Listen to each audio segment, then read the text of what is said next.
Hello, everybody. Welcome to episode 34 of Ripstop on the Record. We're diving deep into one of our favorite topics, which is maker questions. But first, we have another beer sponsor today. Huge shout out to Blue Blaze Brewing Company for sending us 3 of their finest beverages. We have the Pink Blazer Hefeweizen wheat. We have the Black Blaze Milk Stout. And last but not least, the Sobo Tangerine Hazy India Pale Ale. That looks like it's got your name on it. I'm going to take that one for myself. Perfect. Thank you. I'm guessing with the stout? Yep. Hold on, we need to get Can. It's refreshment in a bottle can. Bottled can. So as usual, you can already hear Isaac and Carter here today. We're going to pick their brains for all the maker questions, and they are the experts on spot. But to give Blue Blaze a little bit of a tidbit here, Blue Blaze Brewing Company creates full-flavored, bold artisan beers with a focus on hiking, backpacking, and all things outdoors. Blue Blaze is a perfect fit for a lot of our listeners because of their outdoor nature. So, like we said, we've got 3 of their finest here today. Again, a shout out to Lance. He made this happen. Lance has connections all over the place, and he got the last beers for us, and he's also reached out to Blue Blaze. So we're pumped to pop these open and have a go. Ready, guys? Yeah. And for any of you other beer people out there listening, if you want your beer to be in my hand, just like I do, hit us up. We maybe can arrange something. Can pop. Also, Isaac has something special to show here. It's a little gizmo that he got us all for Christmas. So we got the draft top here, and this cool little dude is just going to go on top. For those listening, the draft top cuts the top of your can off, so you can use it as a glass. But you don't actually cut yourself, which makes it sound like you're about to do dangerous things. It literally cleanly cuts just the ring inside of where the pop hole is, so you have a full cup. It's really cool. See if you can. I don't know if you can see that on video, but probably not. It's pretty sick. I'm gonna attempt to also do that. This way, we get the full Blue Blaze effect. I don't know if I did this right, so.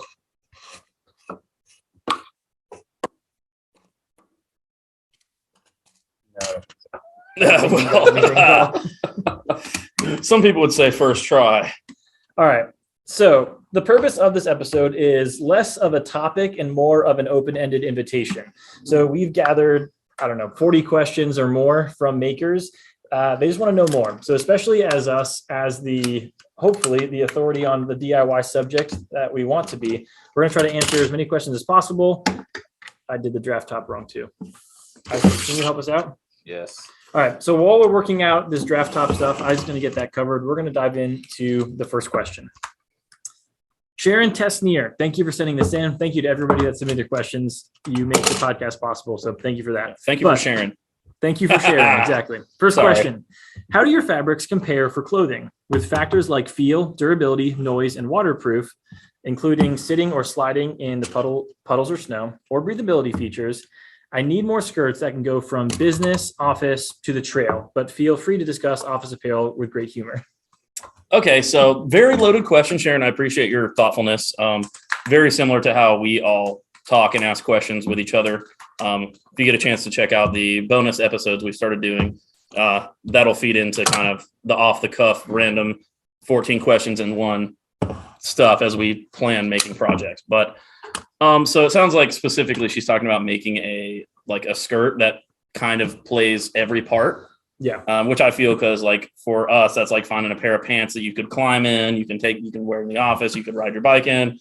Jameson's got some on right now. I wouldn't say that for something like that we have the best materials right now. Apparel is something that we are really into and want to add more like materials that would be perfect for that, whether it's different blends or certain types of like stretch nylons and things like that. We will be adding those in the upcoming year.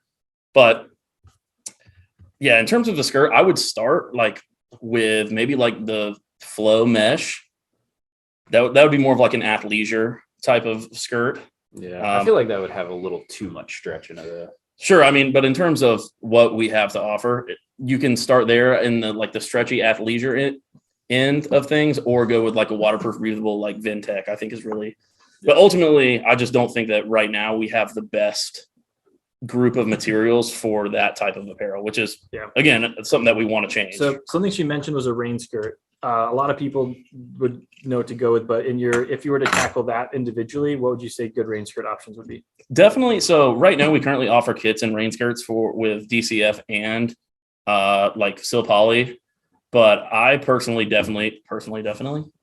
prefer non DCF for rain skirts because of the material has like the worst drape ever. Yeah. So when I say drape, that basically just means how it's going to hang off of your body when you're wearing it, how it's going to react to wind or weather, or how it's going to react after you pack it up and then unpack it.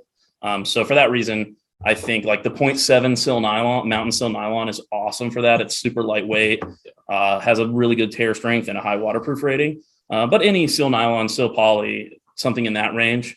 I've seen people also use waterproof breathable for this. I think that doesn't really matter because it's already a skirt that you're getting plenty of airflow where you need it. And the vapor transfer is not going to be high enough on most of those to make a difference. So you might as well just use something that weighs less. All right. Team 5TL. Agreed. Thank you for sending in your question. Isaac's Also, one other caveat here. The guys haven't heard these questions at all. So these are totally off the cuff. We decided to go full organic responses here. All right. You ready, Isaac? Hold on real quick. This is fire. Just want to say that. Which one? Sobo Orangrine Hazy IPA is really good. We are in the bubble, so we're going to pass beers here and we kiss a little regularly. bit. That too. Hang out. That's really good. That's got to be one of the best canned IPAs. It's as cold as the Rockies.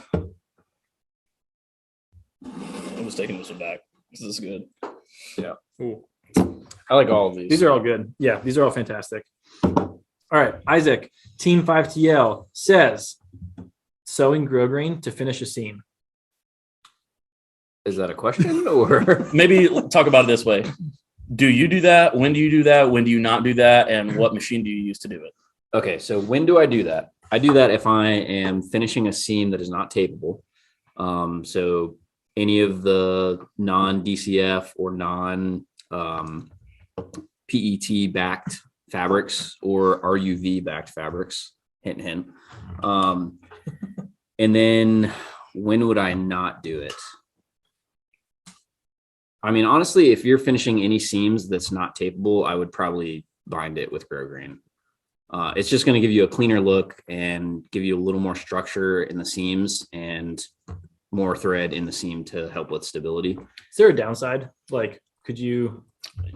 Yeah, I was going to just answer that question too, because some of this is also preference, right? Yeah. And Isaac typically makes a lot of things that binding makes the product better. And he's typically working with materials that are like heavy duty and like he wants them to last and they look really nice. And I do some of that, but I think where you wouldn't bind seams outside of something being tapeable is something like an ultralight tarp or places like that, where it's going to be a cost in weight, or in a garment where you need to do something to like hide a seam or make it flatter. Well, I don't know that binding a seam necessarily goes with apparel in general, just because like most seams that you're going to be using for apparel are not going to be bound. Yeah, sure. For sure. Okay. So then for machine, we have the luxury of having an industrial machine with So Tennessee Attachment Company. I shouted them out when we were talking with Matt from Red Paw, but we have a custom made binding attachment system. Yeah. And that is like the most amazing attachment system I've ever used for binding. It just makes it so much easier, especially with curves. If you've ever tried to do curves, if you ever tried to bind curves without a right angle attachment, it's a nightmare. It's bedtime. But the downside to that is it takes probably like 5 or 10 minutes to set that attachment up, and you have to take out the feed dogs and the throat plate on your machine. And so it kind of disrupts that whole process if you only have one machine and you're kind of going back and forth. So it is possible to like fold your grosgrain in half or get pre-folded grosgrain, which is really nice. That's a thing. Yep. That's the thing. That's amazing. Yeah. It basically, the way it's woven, it has like a seam like right at the center line. Because I always, like, you probably see me, I like fold it over and then run it over the corner of the table so that it like comes to that crease. But That's huge. Yeah. That's a So game changer. that's the biggest thing. Like fold it over, kind of try and crease it. And then I usually like to put down a line of stitching in the grosgrain first, and then put your seam into that crease per se. Yeah. And then start sewing. That's what my dad used to always say. Put the seam in the crease, son. That's right. Next question Right. from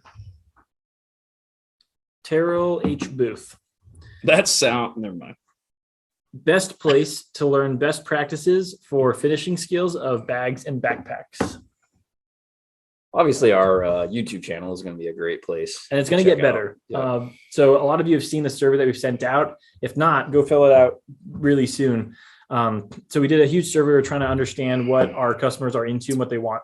So with that, we're going to be able to create more specific videos on backpacks, but whether that's a bushcraft pack or a backpacking backpack, and it'll start out a little, and we'll grow that, but we're going to get to be a little bit more specific about what types of gear we can show you how to make.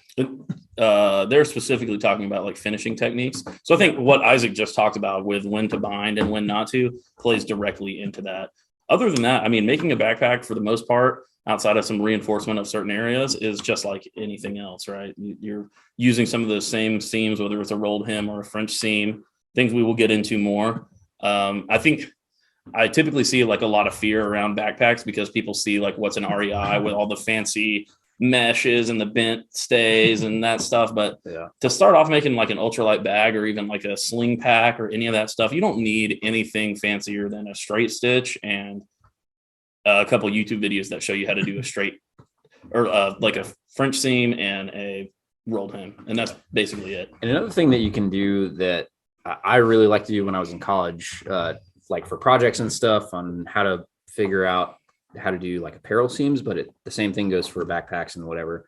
But you can go to Goodwill or your local thrift shop and buy a cheap backpack or a cheap, suitcase or whatever it is that you're interested in making, and take it apart.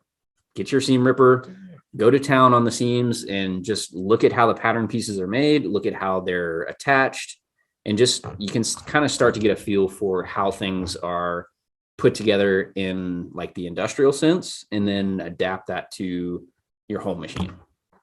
I love that. Also, other shout outs, people that we love. Tim from LearnMYOG has some good stuff out there. Zipworks has some great stuff out there. Matt from Red Paw Packs has a whole pack tutorial out there now. I think he's doing like in-person classes too, right? I know he's like video classes at least. Yeah. And then my God, Bag Buff has Stevie Jones. Bag Buff has some good patterns. They will all show you different ways. I know that's not exactly finishing, but they will talk about that and a lot of other stuff. All right, next question from Jay Byrne. Use any internet / software tools when designing gear? ? Zipworks. We use that a lot. We also use SketchUp quite a bit, especially if we're doing laser stuff. One thing that Isaac's been really keen on and something that we're trying to start having in the new year is some different like patterning software, which we don't currently have. As we brought Isaac on and have a fresh products team, we want to focus more on creating like rain jacket kits and things that are also sized. So if you ever worked with patterns, you know that it's pretty important to have software where you can design the pattern one time and then size that all the way through like XXX or whatever, instead of making 7 different patterns. And right now that would be what we had to do. So that's something that we want to add. So I think Clo 3D. Yeah, Clo 3D is probably the most accessible because I think they have a just like a individual subscription plan, kind of like Adobe, where you can just go pay for it, and then they have tutorial videos that you can watch. And then from what I've heard, that's an incredible patterning software. Yeah, but right now we use SketchUp for most basic. That's very accessible. I think there's actually like free SketchUp that you can just use in your browser, or you can do some 3D modeling, and you can definitely do any 2D design if you basically just wanted to mock up what your bag might look like. That is a really good place to start too. Cool. I just realized that all these cans look like they're trees. They're blazes. Yeah, no, I know that's a blaze, but I didn't realize it was a tree, and I thought that was really cool. They also, on the side, it says keep refrigerated or in a snowpack or an ice cold stream, enjoy the outdoors. And now I wish I was kind of anywhere but indoors. But I'm still happy to be with you guys. I was gonna say, dude, I'm just leaving. If we were We've had like, enough. if we were like next to the Neuse River or something, and then just had these floating in the river, Or if we were somewhere on that'd be the so sick. Croatan Peninsula, whatever it's called. Croatan. Croatan, that's it. You just spoke a different language there for a second. All right, next question. Any recs on a good basic sewing machine? Brands, models. I want one that is dependable and will do the job, of course, but I don't want to spend a lot of money. The username is either SS Hightower or maybe I prefer to say it, Shite Tower. Shite That was towers? actually my nickname in high school. Shite Tower. I don't know if we have an article on this. I think we do, or we've talked about it, but if not, we can work on that. The Singer Heavy Duty series is the one that I always recommend to everyone. There are 3 different models, and basically the difference between the 3 is just the amount of stitches. You don't need 46 decorative stitches to make like a lace veil, unless you're making lace veils, and then you might need those decorative stitches. But I think I can't remember what they're called. What is it called? The heavy duty something. There's the 11. There's the 37. I don't use those. Just type Singer Heavy Duty into the internet. That costs like $100 and something. They're super easy to get fixed. A ton of people that make gear, we see pictures of them all the time, use them. A lot of companies use them. They're one of the most popular out there. I would say if you are going to go to like a thrift shop and look for something even cheaper than that, like used, I would look for, this might seem obvious, but look for a name brand. So I would not recommend getting something that's like Black & Decker or like a brand that doesn't necessarily make sewing machines. Try and look for Brother or Singer or Genome or Genome, however it's pronounced. Look for something that is going to have plenty of aftermarket support and that you can go to like a local sewing machine shop and get service. Quick little shout out. The first quarter of this year, we should have an ebook out called Intro to DIY, where we'll give you a 1-page write-up that you can bring to a shop with you so that you know how to purchase a sewing machine as well. I knew we did something with that. I just couldn't remember what it was. I knew that I had talked about this. We're getting there. Yeah. All right. Next question from Jesse Alston. When do you know it's time to upgrade to a heavy-duty sewing machine? At what point should someone open their wallet all the way and buy a Juki? So one common misconception and something to actually pay attention to is that you really don't need a heavy duty machine. Like 90% of the fabrics that we work with are considered lightweight or midweight by textile standards or by sewing standards. So a heavy duty machine actually ends up being worse for most of your projects with the fabrics that we sell. Heavy duty when it comes to industrial, not necessarily the Singer heavy duty. Correct. That one, they call it that because it has like a metal frame in it. But in terms of industrial machines, there are like light, medium, and heavy machines, and that has to do with like the feed dogs and other stuff. And you will be able to tell the difference. So I think of it more as like, I think if you have the privilege to be able to afford that, and that's something that works in your budget, you could just go for it at any time. I mean, using a Juki fully automatic machine just makes the experience overall better. Yeah. You can make it faster. It's easier. It goes through more stuff. Your presser foot clearance is higher. There's less maintenance. They will last literally forever. Probably use less expletives while you're sewing. Yeah, but that doesn't mean that a Singer heavy duty or just a Brother from the thrift store is going to make your experience bad or anything. So that would be part one. And then I think anytime that you're planning on starting to make stuff for sale, or if you're making a project a week, it might be time to look for something like that, especially if you're experiencing like, man, I really wish this could go faster, or it's taking a lot of time for me to try to bind these edges, or spacer mesh won't fit under the presser foot. Speed is the biggest thing I noticed because I have a pretty nice home machine, and there's only one thing that I could not have made on that machine, and that was like my big bike bag that had foam in it. But everything else I could easily make in my home machine, but it's just speed. It's so much faster to work with an industrial machine, not necessarily the power, but with the auto cut, like with the threads, everything it goes twice as fast. Auto cut is it's amazing. Unless it's our current machine. Also, if you look for another thing, if you get the machine like mostly disassembled where you have to assemble the table yourself, which is not hard if you've gone to IKEA and bought something and put it together, this is probably easier. You can get them high end, like the machine that Jameson has is upwards of like $300 to $500, and that's not an industrial machine. So you can buy an industrial Juki that doesn't have auto cut, but a DDL 8700 for like $500 or used maybe less.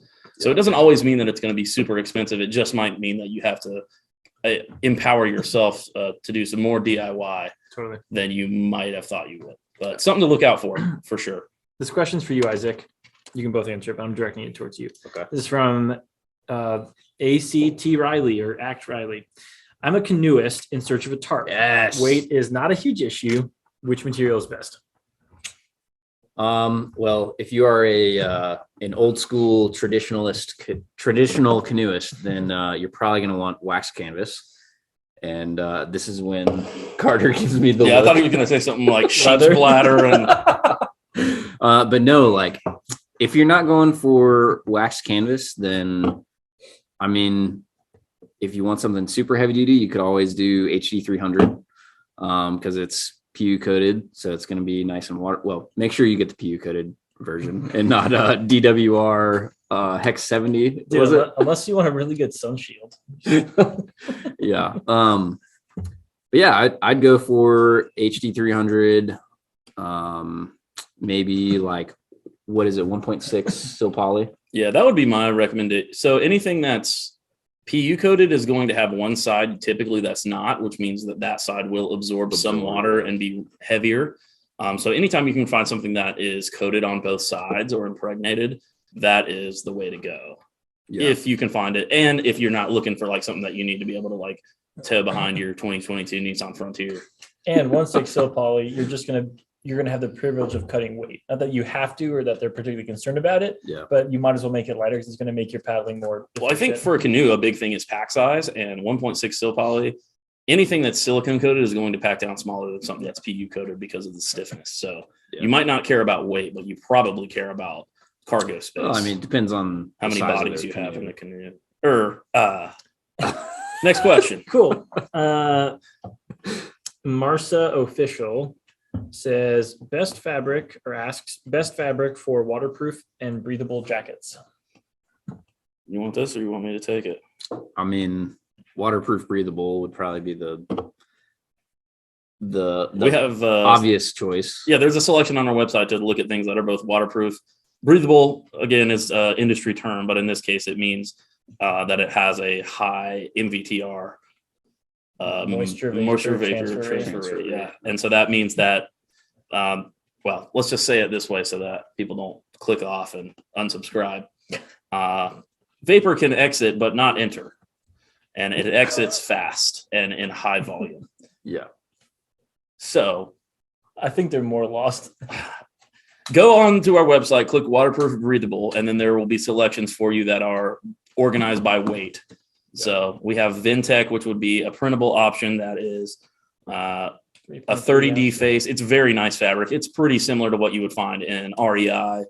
And then we also have an ultralight version, which is a 10D waterproof breathable, which weighs like 1.4 ounces per square yard. And that would be your ultralight. Kind of similar to what you might see from Enlightened Equipment or Z-Packs, but a little not as good of a vapor transfer rate. There's also DCF waterproof breathable. I don't know if we're going to even continue carrying that, so I can't recommend that at this time. But if you could find some from, I don't know, somebody on the streets or something, that would work too. But those are my recommendations. For all people that are unknowing, let's briefly touch on this. But you're talking about the difference between rain coming onto you and then sweat coming out of you. So that sweat is that vapor because it's a little bit smaller, if you want to think of those terms, than the water droplets, which is going to hopefully beat up and run off. You're hoping to take that sweat from the inside, work it through the fabric, and then away from your skin. So that's that vapor transfer rate. Yeah, there's normally like it's basically like a one-way valve, if you will. So running on the same theme of apparel, Boy Crafty, great name, says... I thought you were saying like a word that I was supposed to know. Oh, boy, crafty. I thought you were saying like it was like a sector of bushcraft. Like there's boycraft too. I'm like, Bushcraft and boycraft. Yeah, anyway, what are your future plans for technical apparel fabric? There are lots. I'll let Isaac answer some of this. I'll say a couple things first. How much can I say?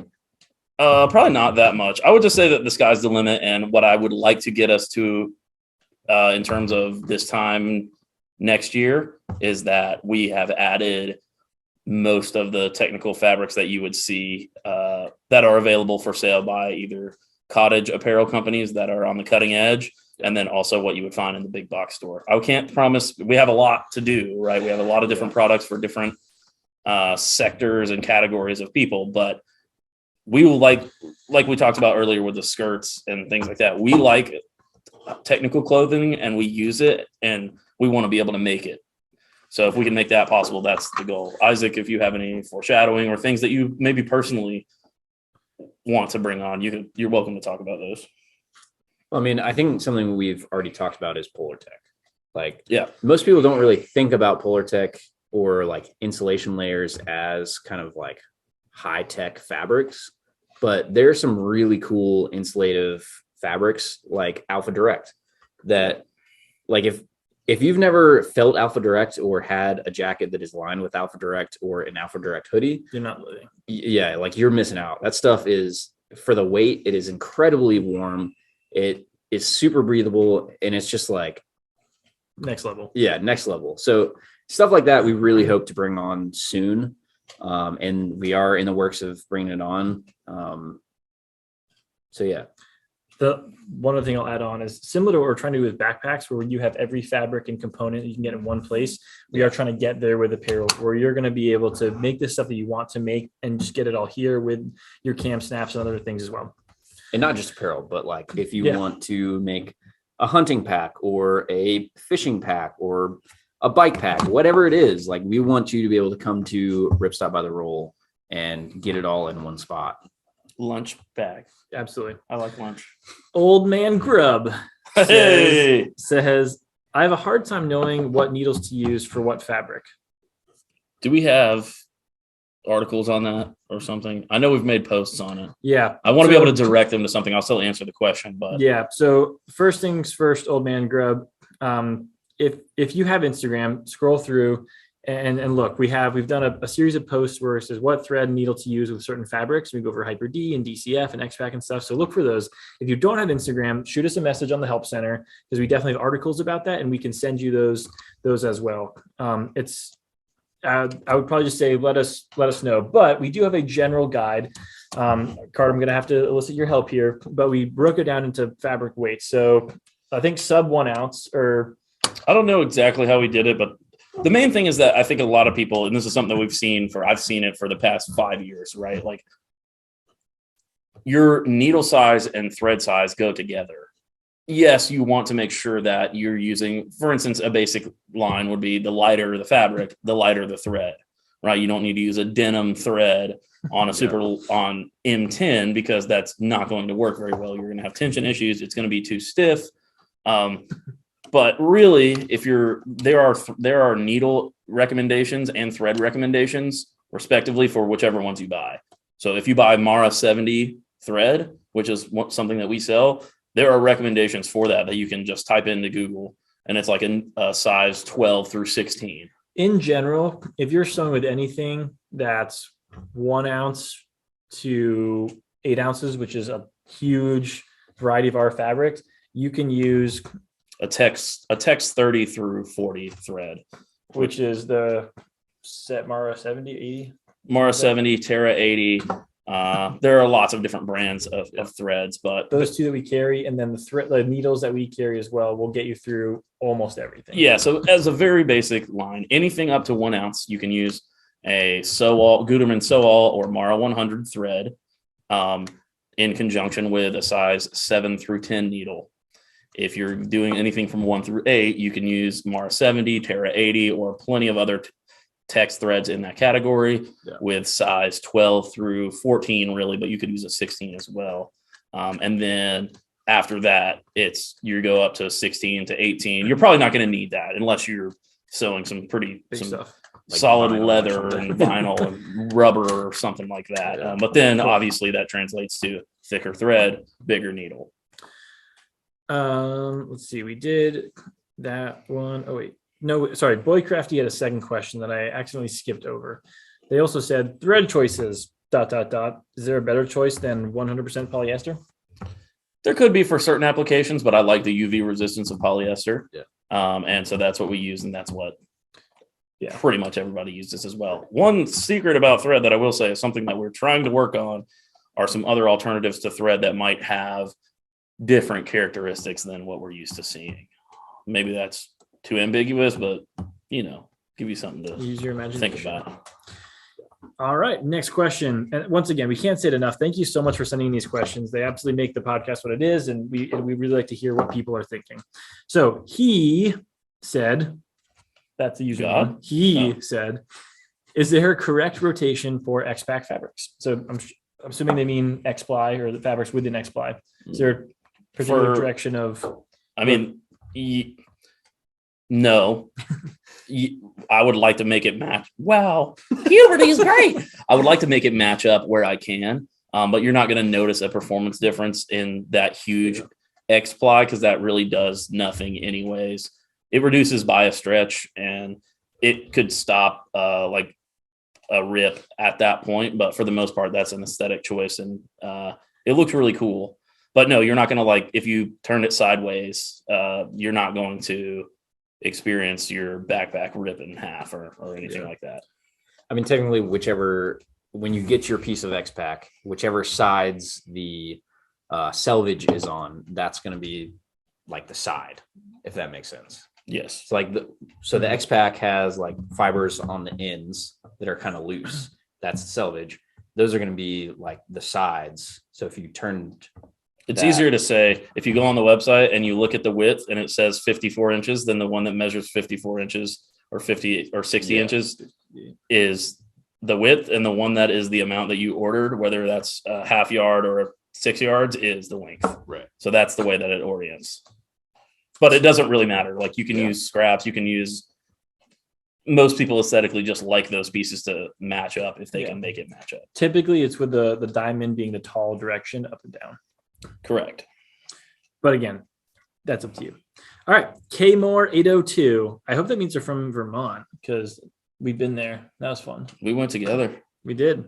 Maybe one day in an after, whatever they call it, after school specials. I don't know what we call it. I don't know what I'm saying. After hours. After hours. In the after hours, maybe I'll tell the story about me and Jameson going to the airport in Boston. I don't know if y'all want to hear that story. Well, after hours, if it doesn't get cut, maybe you'll get to hear that one day.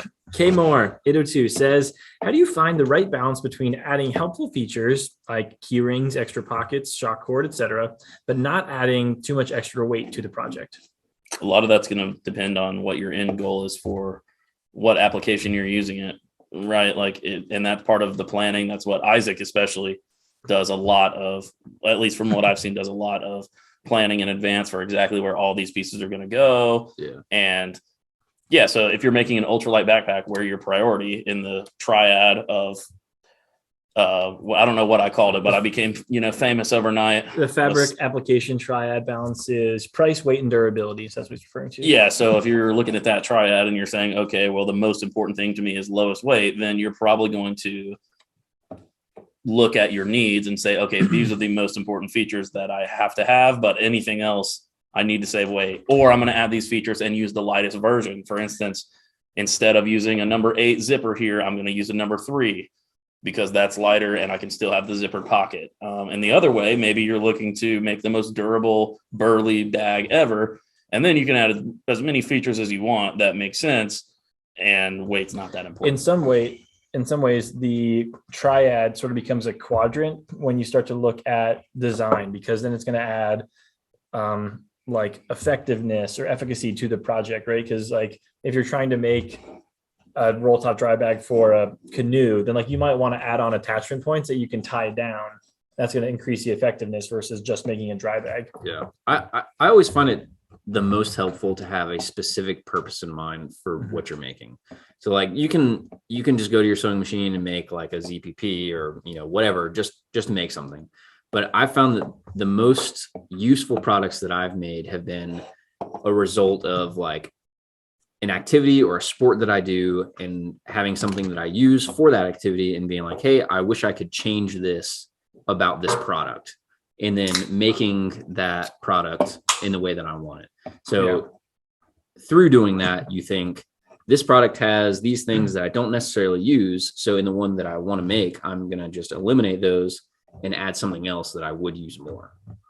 I like that because it's focusing in on the design, because the design process is so overwhelming because you have everything at your potential. So saying like, what am I using this for? What I want it to accomplish? Yeah. What is the actual thing I want it to do? And then you get to All right, Boy Crafty, you're on a roll and you asked a lot of good questions. Next question.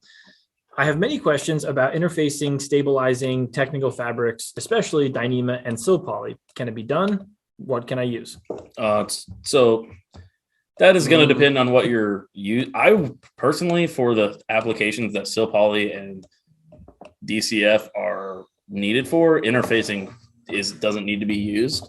Yeah. I can't think of, even for garments like a Sil Poly rain jacket, would not need that that I can think of. Maybe in like the zipper portion, but even then, for those particular fabrics, it's just not needed. If you need reinforcement, there are different ways to do that. Like for the DCF, you're going to use tape or make your own patches using the double-sided tape or things like that to reinforce the areas. But in general, interfacing and Isaac has more experience with that, so I'll let him, if that is different from what you think, but that's kind of my thought there. No, from my perspective, like interfacing is mainly used in fashion applications for structure. So whether that's like if you're making a placard for a button-down shirt or a collar, like that's just going to give you structure in those specific applications, because you have like a fashion aspect that you want to enhance or create. Whereas in like outdoor clothing and like gear and stuff that we're using like DCF and Sil Poly for, like, you don't necessarily need that same like fashion look, I guess. You're going to use like a reinforcement material for that. So whether that's like Hypalon for tie downs or like a slightly heavier fabric on a tarp for your tie outs, like you're not really going to use interfacing for that because it's not going to be between the two layers. Does that make sense? Yep, definitely. Okay. So we're going to take a little bit of a 180 on the DIYing here. Coos89 asks a pretty heartwarming question that I'm honored to get a chance to even help them out with. Coos89 kindly and humbly says, will I find the love of my life? Absolutely not. Stop now. Stop looking. Do it by yourself. I don't know. I don't know anything about you. You could be great. You could not be great. Isaac, you're married. I'm also married. What is the thing? What's that supposed to mean? For Coos89 that's looking, they're looking for some actual assistance here. Yeah. What would you tell them? So what y'all didn't know is that this podcast will sometimes become a dating and relational advice therapy session. We all like pretty much just married our high school sweethearts, so we have a ton of experience in the dating realm. Oh, you're right. We kind of have all the experience as adults because we haven't been with the same person since 7th grade. But I don't know. I haven't dated somebody since 2013 or something. So, anyways, we have the best advice. Isaac, what were you going to say there? Will you ever find love? I think so. Yeah, I think love doesn't have to be a lifelong partner. You can love the things that you do. You can love your pets, yourself, you can love your family, you can love yourself. There's a lot of different aspects to that. You can love Dale Earnhardt. If you're religious, you can find love in your religious beliefs. So there's a lot of different aspects to that question. So probably not. Coos89. Thank you. Love can come in many forms, and it will lead you home. My love came in the form of my wife when we were in 6th grade in gym class, and I just knew it was the time, That could have gone so many different directions. I know. I was trying. We were just looking at each other like. I met my wife in Spanish class. She was the student assistant. She was like, I don't know, like a no flex. She was a junior, and I think I was a sophomore. So you think? Whoa. I can't remember if I was a sophomore. We're a year apart. I just couldn't remember if it was junior and senior, but I think I was a sophomore. So yeah, the first time I said naturaleza, she just knew. Yeah, well, oh my gosh, what a cultured man. I met my wife at band camp, so. All right, next question. So actually, it wasn't band camp. So you know what, Coos? It was orchestra Is camp, it Coos? okay? Yeah, Coos 89. Coos, if he can find it at band camp, you're good to go. It wasn't band camp, it was orchestra camp. Okay. Even better. Yeah, or worse. Put some Whatever. respect. All right. My dad's a musician, by the way. I can say that. Also, Avery has kindly asked to stop rolling our cans on the table because it's making too much noise on the mics. Sorry. Everyone hates us. All right. Red Paw Packs. Woohoo! Matt. Love you, What's man. up, dude? I didn't even know you were going to be in here. That was a surprise to me too. When is the new Dyneema fabric coming out? Price point? Question mark. So a couple things. There are multiple fabrics with Dyneema in the works. I can't tell you a price point, although I would say you're along the line. You already know a little bit, and I would say it's probably along the lines of what you would expect of things that are already out there. But we will also be offering the ultra line of fabrics as well, starting the new year. So also the new Dyneema fabrics will be cheaper than current Dyneema fabrics. So if you're used to seeing 5.0 at $23.50 a yard or something, we are anticipating there being similar stuff in a lesser. well, it might not be cheaper than 5.0 DCF because we're talking about something that's Different, very different. different, Yeah. but it would be cheaper than using the regular like SK75 fibers, because if you listen to a previous podcast that Kyle was on, you learn about Dyneema Diamond and the stuff that they're doing with the different fiber technologies that are allowing us to get actually, like, for our applications, a better fiber for a lower price. So you can definitely expect to see that in multiple fabrics with Dyneema in the coming year and probably years to come. Thanks, Matt. I love you. Love you, Matt. All right. Frost Ale Cass. Frost Alecus. Stay frosty. Frost. Yeah, Alecus. Steven.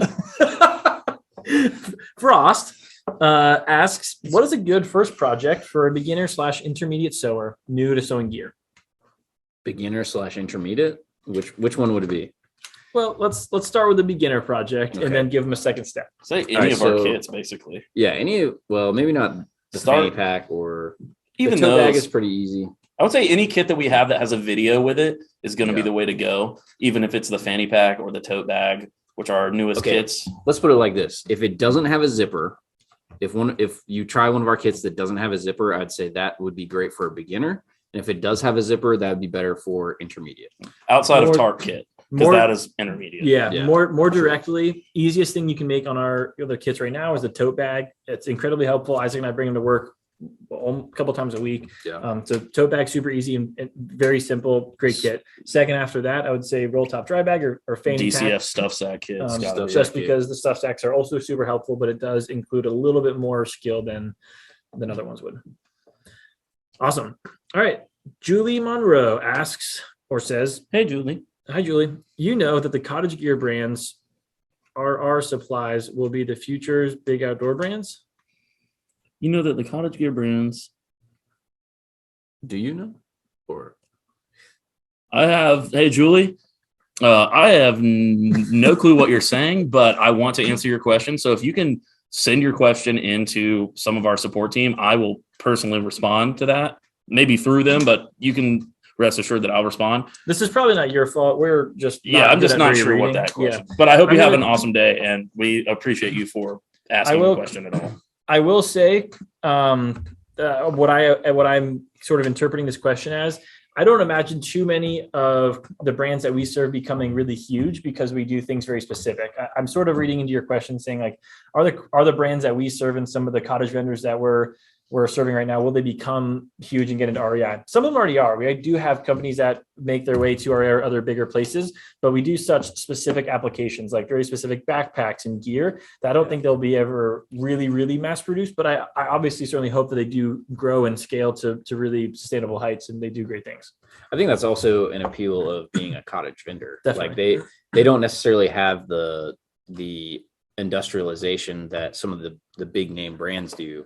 And that kind of gives you like just a better feeling when you're supporting a small business and local businesses. So they're kind of different. Well, there's also like issues with like made in USA production is extremely expensive and very difficult. And it's not something that a lot of people do for that reason. And it as you see companies that do, like, there's nothing wrong with larger companies. Like if that's the if the direction that you want to move your brand or your small business is to scale up and grow and still make great products, like we totally support that. But there are also people that are really happy being able to offer explicit customization and continually onboarding like the new products that we offer where they can get them, and like one-on-one customer service. Those are some of the things that I love about cottage brands. The other thing that is interesting is that we also do a lot of business with non-small businesses, right? Like whether it's on a contract basis or government stuff, there's some cool stuff that we work on that is not just a family business, but both of them we enjoy doing. Another thing I will say about big brand versus cottage vendors is big brands, again, there's absolutely nothing wrong with them. You can find a piece from a big brand that fits you phenomenally, but they're making one piece for a huge demographic of median users, right? So for instance, I have a Patagonia R1 fleece. I love that thing. It fits me great. It really works. Other Patagonia pieces don't fit me that great, so I might look at other places. It's just like that. If you go to a cottage vendor, you're going to have one that's really well tapered, really that's going to fit your needs specifically, in a very specific kind of way. So that's kind of the differences that we see there. I mean, and also the R1 only comes in a certain amount of colors. Right. And if a new fabric came out tomorrow, or like they're not coming out with another R1 until next year. Yeah. So. Yeah. There's more flexibility in that space to like do something crazy or do something different or custom printed. Things like that are just not offered at the next level. Yeah. Nick Cluxton is getting deep. He's got kind of one of those next level questions. He says, do y'all have a specific date that Dyneema will be restocked? No. So first thing, please go listen to our latest Dyneema episode. I don't remember what episode it was, but I want to say it was 27 or 31. I know it's a big number in there, but they talk about what DSM talks about what they are doing right now to take Dyneema from where they currently are to get more in stock. Simple answer, we don't know. We don't have control of that. We'd love to get it to you, but we don't know. One comforting thing I can say is that we get it. Like we see, although we don't have control over that, we love Dyneema. They want to have the product out, and we want you guys to be able to get the product. So one thing that we are doing is heavily stocking up throughout the year. So we're hoping to try to counteract some of the supply chain issues from the pandemic and the fact that a lot of this is made in USA and things like that. We are trying to combat that by carrying just more inventory. And as we've grown and from support of, you guys, it makes it possible for us to have more on the shelves so that you can have the cool gear and go skiing with a Dyneema box of brief or whatever you use it for. Episode 29. 29. Thanks, Isaac. Yep. What's that in Spanish, Jameson? Don't try. Barbecue. Next question. All right. Can you... Konica Customs. It's either like whenever you say like cuz, but you put an H at the end and say what up, cuh. It's like that, but then it also has a cone in front. So I'm gonna just say Konica. Konica says, but it's probably actually just like a place in Pennsylvania that I don't know of. Yeah, I'm very sorry about your name. What type of fabric would you recommend to make a Moore's Kachansky survival scarf? This question's for you, Isaac. Well, in the true spirit of bushcraft, you probably want something that's wool, simply because of its inherent properties of still providing insulated value while wet. And in that line of thinking, I would recommend Alpha Direct with wool, which is something that we will be carrying shortly. Or you could just go out and harvest your own, like a true bushcrafter. You could, yeah. Find a wool tree and get all the wool off the branches. That's how that works. So we are into bonus questions now. Avery selected some of the best ones there, and I'm going to go through and just choose a few others that might make it into the episode just so we have a little bit more. But there's a great question here, again, from Jesse Alston. They say, how do you know which fabric is right for the job? Unless you're aiming for lightweight materials, the ripstops seem marginally different from one another. I think this goes back to some of the stuff we talked about with the triad. But ultimately, an important thing here is just to read the product copy, because it's seldom that we bring on a product that doesn't have specific differences between them, whether that's weight, or it could be an aesthetic, like a different weaving process that puts a hexagon in there or whatever. But most of the time we're using a different fiber or a different weight, or it's been specially designed to have a specific hand feel like Airwave, or it's designed to be the most ultralight and supportive hammock like Monolight and be super breathable. Normally in the product copy, that will give you a good idea of what those differences are, because there's usually nuance. And then if you're looking at 2 or 3 and you're just really not sure, if you're a business, you can hit up our guy Lance, the B2B specialist, or you can just you can talk to Avery in social media, or Justin, or somebody is out there to help you if you're really stuck and you're like, okay, I don't know the differences between 1.9 Ripstop and 1.6 Hyper D. We can help you with that. All right. So we don't have that many questions left, but we also don't have that much time left. So I want to do a rapid fire section where you guys answer very quickly, very concisely. I'm talking 1-word answer for you and 2-word answer for you. Got it? Okay. So I get 6 and he gets 2. So you get 4 and he gets 2. 17. All right. Ready? Okay. I lost my place. Yes. Okay. Generally speaking, for a beginner, which machine is best for sewing this material? From Chris J. Hearn. Which material? Is that my dang? You're out of words. What's your answer? Singer heavy duty. The one that you have. Too many words, but that is a great answer. The one that you have is awesome, or the Singer Heavy Duty if you're looking for a new one. Seam tape on X-Pac / thank you, Bike Crud. If it's the tapeable kind without the back, that can't be taped. Currently, we don't carry. No, currently we carry 3 fabrics, X-Pac fabrics that are tapeable. More to come on January 18th.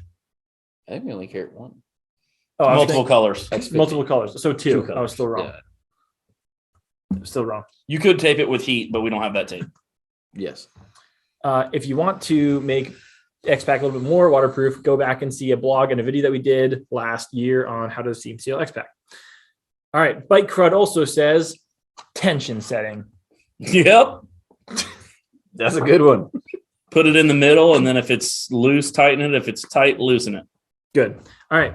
Bike Crud also says using a bias foot with thick doubled fabrics. A bias? I don't know what a bias foot is, but I'm also not a professional. Sorry.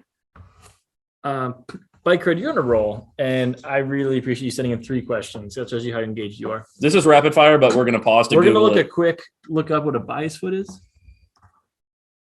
Oh, they just mean like a binding Oh, attachment. binding foot. Oh, What was the question again? Yeah. using a bias foot with thick / doubled fabrics. You would just need one that has more clearance for those fabrics, and probably a walking foot or a needle feed machine to make sure it still feeds through properly. Yeah. And you're going to want to cut that fabric on the bias, obviously. With the tape part. The other part, you can just bind it. Yeah. Okay. Ethnicity Outfitters says best machine for hammocks. Thanks. Singer heavy duty. Well, best ever? The highest end Juki that has every customization possible. Singer Heavy Duty or the high-end Juki, depending on what your budget is. Tifley Chang says, what material do you recommend for a one-person ground tarp? One-person ground tarp. Too many words. I just repeated the question. This is going to be a haiku. Okay. Too many words. DCF for a top luxury, 1.1 steel poly for not top luxury. Or if you're a bushcrafter, you can always do You can always just use your own skin. That's waterproof breathable. 1 ounce DCF. 1.9 PU. Just don't use someone else's skin. Phil, That's a crime. Philip _G with 2 P's says, It's Philippe. It has an E. Philippe says, there are so many fabrics. Which one is best? Which one is the best value? 1.9 Ripstop. Has a ton of uses, and it's like $3 and something a yard. Super cheap. And you can get 1.9 PU coated. Yeah. So Best answers yet. Tifley Chang has another question, and they say, where does one buy foam or stuff that gives bag stiffness? First, hold on. My first thing, yoga mats. Camp roll at Walmart or foam store. Foam store. There's foam and fabric stores are still pretty popular. They're just fabric stores, aren't they? No, they're typically called foam and fabric for that reason. I've never seen one of those before in my life. They're actually not here, but they're pretty much everywhere else. We have them back home. One word, internet. Oh, spicy. Yeah. Amazon. Philippe G says there are so many fabrics. Which one is better? I've already read that one. 1.9. Jay Burn says, how do you estimate fabric needs for a DIY shelter? Think about how big you want it to be and how wide you want it to be. Draw it on a piece of paper, write those numbers down, and then use math. Good job. Yeah. Good answer. One of the last questions, Shirley Long says, what fabric do you recommend for stopping wind for hats and headbands? Stopping. I would like to see a wind stopping headband. It depends on the hat and the headband. Can I answer this one longer? Do we have enough time? No. It depends, but on what the use is, but a calendared breathable fabric. Calendared breathable? Yes. So Come again? every calendared fabric we have is breathable. Okay. Calendaring just reduces the CFMs, but it doesn't make it unbreathable. Almost all downproof quilt materials are breathable, but they're also calendared. But they're also not going to be that comfortable against your skin. Like every sleeping bag and every top quilt and everything else that goes directly against your skin. You guys are over your word count. Sorry. See, So, and final answer? to hear more of that, check out Ripstop Off the Record. And we Ripstop. go into conversations like that. Also known as Ripstop on the Record After Hours. Yeah, that one. The final question from Jonathan Stiles says, Carter, what happened in the Boston Logan bathroom? Mistakes were made and memories were saved. On your leg. That is Nothing, it was on my leg. But I did have to go shopping for clothing. That concludes episode 35. Maker questions. One for the ages. Thank you to everyone that submitted your questions. These were phenomenal. We really appreciate hearing where you are. You have no idea how much it helps. I'm going to do a shameless call that everyone does at the end of a podcast. If you wouldn't mind, please rate and subscribe to the podcast. Go leave a comment, leave a 4-star review or a 5-star review. We are always looking to prove why we do this and why it's valuable for the makers that have this. So to hear why it means something to you, or if it does, would mean a ton to us, and let us continue to do this if this is something that you want to see. If you don't like it, then do nothing, because then we'll eventually have to stop. Yes. Give us feedback if you don't like it, and I'll leave if I have to. Yes. The last thing I want to say is if you're going through Charlotte, check out Blue Blaze Brewing. These beers were awesome, and thank you They're guys great. for sending us this. That is. That's not that, That's but not that's Blue because he drank his a little too fast. But thank you, Blue Blaze, again for sponsoring this episode. Huge shout out to them. Open call for all other breweries or people. If you're looking to get a shout out on an episode, let us know. Send us beers and hats, whatever else you'd like to see, and we'll give you our honest review. I'll And wear these- whatever you send. So if you send a size extra small, Please don't. I'll do it. No. For we you. will. These were honestly good. So the honest review is these are excellent beers. Yeah, they were good. Yeah. And Cool. I wouldn't tell you, but you might be able to tell I was lying. So, All right. I need to get home before it gets dark. Later. Thank you, everyone. Bye, everybody. Peace.